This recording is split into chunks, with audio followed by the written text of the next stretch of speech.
Today kita nak cari keripik yang kuih raya. Boleh rasa dulu yang mana yang berkenan di hati. Boleh ambil 500 kan? Macam tak untungnya ni 5 bekas 100. Banyaknya pilihan. Ada 600, ada 500, ada yang 400. Keripik ni semua 500. Boleh campur. Dari depan sampai ke belakang memang rambang mata. Yang kecil ni 350, 600. Dia letak Cadbury betul dalam ni. Murah kan?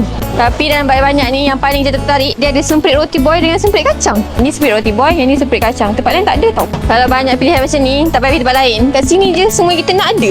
Ada kompleks madu. Borong kat sini dia senang sebab kuih raya dia ada lebih pada 60 jenis. Ni macam egg tart lah. Sederet ni semua 400. Tart nenas, lepas tu tart warna ungu. Orang sibuk cari kuih raya, dia sibuk nak makan keropok dia. Yang ni sedap. Popiah gulung, popiah 3 segi. Lagi kapik dia macam biasa ada kacang. Lepas tu ada Nutella dengan tu durian.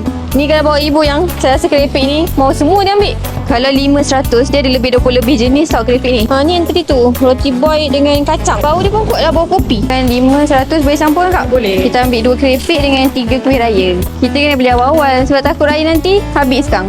Nak cari kuih raya, keripik macam hijau boleh datang sini. Alina Cookies Malaysia dekat Buttercave. Hari-hari buka 10 pagi sampai 12 malam. Tapi seminggu nak raya nanti 24 jam dia buka.